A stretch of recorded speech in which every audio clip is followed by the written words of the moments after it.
Assalamualaikum dan salam sejahtera kepada Dr. Latifah. Kami dari kumpulan 6 akan membentangkan kajian kami yang bertajuk Isu Pencemaran Air yang Membimbangkan di Malaysia. Ahli kumpulan kami terdiri daripada 5 orang ahli, iaitu yang pertama Nur Arina binti Muhammad Al-Ansari dengan nombor matrik S61617, saya sendiri Nukaranisa binti Madihi S61693, Nurul Ikhwani binti Abdul Hadi dengan nombor matrik S62063, Nur Fadil Hamimi binti Awang dengan nombor matrik S62988 dan Nur Atira binti Mahmud alias Rozi dengan nombor matrik S63459. Bahagian abstrak. Bahagian ini menceritakan secara keseluruhan kajian yang telah kami perolehi di mana pencemaran air merupakan masalah serius di Malaysia dan ia memberi kesan negatif kepada kelestarian sumber air. Bukan itu saja, malah tumbuh-tumbuhan dan organisma hidup, kesihatan penduduk dan ekonomi turut terjejas. Kata-kata untuk air untuk kehidupan telah diisytiharkan sebagai dekad antarabangsa bagi tindakan untuk air oleh United Perhimpunan Agung Negara. Kajian ini bertujuan untuk mengkaji pencemaran air yang seringkali menjadi isu semasa pada masa kini. Kaedah yang digunakan untuk kajian ini adalah tinjauan ke atas artikel, jurnal akademik, bahan internet, bulletin dan bahan lain yang ada pada kesan persekitaran permukaan pencemaran air. Program Jabatan Alam Sekitar ataupun lebih dikenali sebagai JAS meneruskan pemantauan kualiti air sungai untuk menentukan status kualiti air sungai dan untuk mengesan perubahan kualiti air sungai. Mereka mendapati bahawa 52% sungai didapati bersih, manakala 39% ianya sedikit tercemar dan 9% ianya tercemar. Bilangan sungai tercemar berkurangan sepanjang tempoh masa. Mereka juga mematikan bahawa industri minuman merupakan punca utama pencemaran di negara ini. Kertas kerja ini mengkaji dasar alam sekitar yang berkaitan dengan pencemaran air dan kajian yang berkaitan dengan pencemaran air serta kesan kesihatannya. Pada bahagian pengenalan, pencemaran air merujuk kepada satu permasalahan di mana perubahan dari segi warna air. Menurut Akta Kualiti Alam Sekeliling 1974 adalah pencemaran air berlaku di mana apa-apa perubahan langsung atau tidak langsung kepada sifat-sifat fizikal, biologi atau haba, iaitu daripada mana-mana bahagian alam sekitar yang melepaskannya. Pencemaran air menyebabkan kegunaan harian masyarakat terjejas akibat kekurangan bekalan air bersih. Ini kerana air merupakan suatu kepentingan dalam kehidupan seharian manusia. Sumber air ini penting dalam kegunaan aktiviti domestik manusia seperti aktiviti pertanian, perindustrian, perkilangan dan juga kehidupan seharian seperti mandi, memasak dan sebagainya. Dan pula ialah yang pertama ialah memahami maksud pencemaran air, menentukan faktor-faktor yang menyebabkan pencemaran air boleh berlaku.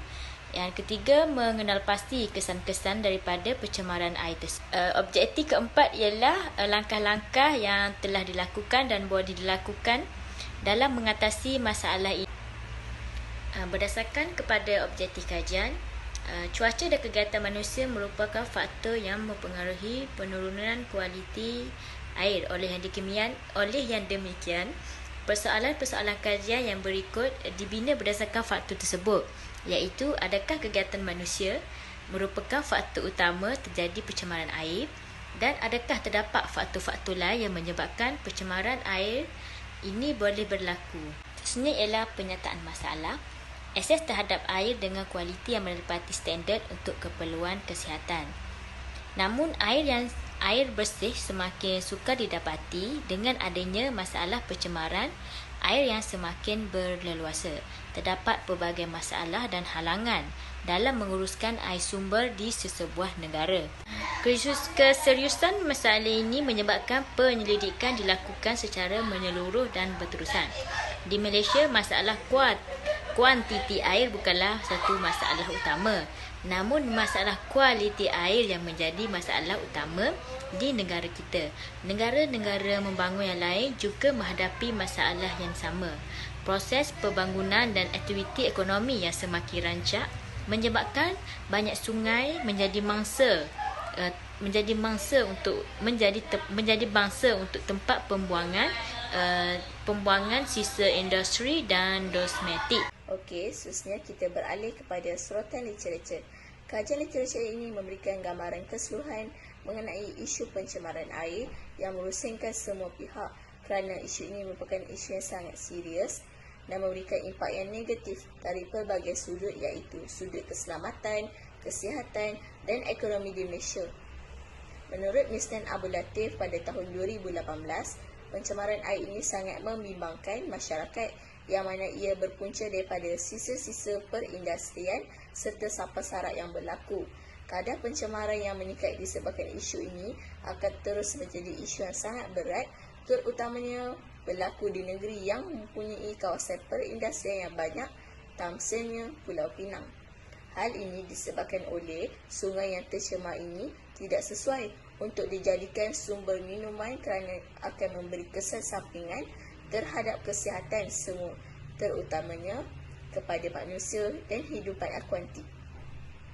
Melalui rentetan ini, fungsi sungai sebagai sumber untuk mendapatkan keperluan air akan terjejas. Seterusnya, isu pencemaran sungai ini juga disebabkan oleh proses urbanisasi. Proses pertambahan penduduk yang berlaku ini akan menyebabkan kualiti air sungai akan berubah menjadi kotor. Migrasi di bandar juga akan menyebabkan wujudnya penempatan setinggal yang akan memberi kesan juga kepada berlakunya peningkatan pencemaran air. Sisa-sisa domestik dari proses urbanisasi ini juga akan mengganggu ekosistem di kawasan sekitarnya.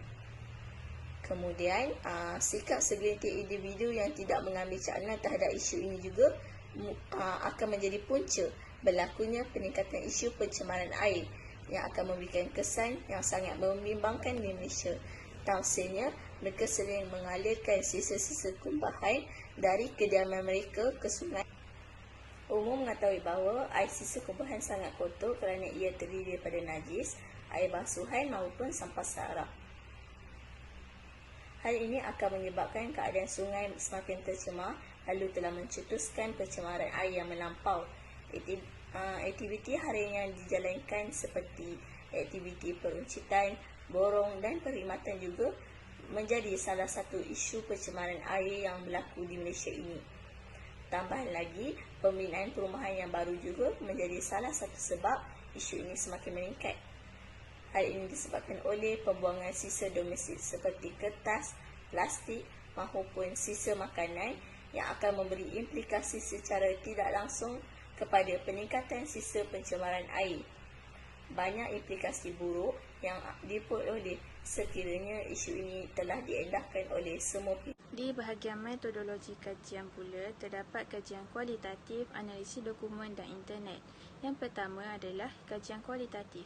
Kajian kualitatif adalah reka bentuk penyelidikan yang dianggap baharu. Kajian kualitatif ini adalah reka bentuk kajian yang fleksibel yang membolehkan banyak cara yang berbeza kajian ini dijalankan. Kajian ini bukanlah satu hipotesis tetapi tentang pertanyaan soalan dan pernyataan sesuatu perkara. Manakala yang kedua adalah analisis dokumen. Berdasarkan dokumen yang dipilih, penyelidik hanya mengumpulkan data-data yang berkaitan dengan tajuk kajian yang ingin dijalankan. Fakta-fakta yang terdapat dalam dokumen tersebut dapat membantu penyelidik untuk membuat analisis tentang persoalan kajian tersebut. Seterusnya adalah internet. Dalam dunia moden hari ini, teknologi internet adalah tempat di mana maklumat dapat ditemui. Oleh itu, internet juga merupakan sumber utama untuk mencari apa sahaja. Terdapat banyak maklumat di internet yang boleh dicapai. Internet ialah jalan pintas untuk menyelesaikan sesuatu tugas kerana penyelidik boleh menggunakan internet untuk menyelesaikan masalah dalam masa yang singkat. Secara amnya adalah menjadi tanggungjawab kita sebagai manusia di muka bumi ini menjaga alam sekitar termasuklah pencemaran air. Kita juga harus peka dengan perubahan yang berlaku agar generasi akan datang dapat hidup dalam dunia yang sihat dan bebas daripada pencemaran air. Sebagai makhluk yang logik dan berfikir, kita tidak harusnya mementingkan diri sendiri dan mencemarkan persekitaran air di negara kita. Jelaslah bahawa pencemaran air yang terjadi ini sangat memberi implikasi yang sangat mendalam terhadap semua pihak. Jadi, semua pihak perlulah mengamalkan sikap memelihara dan memelihara sumber air semula jadi ini agar kualiti air di Malaysia sentiasa pada tahap yang bersih. Dengan itu, mengitarkan semula air yang tercemar merupakan salah satu cara mengatasi isu ini melalui kualiti air tidak terus hilang daripada permukaan bumi ini.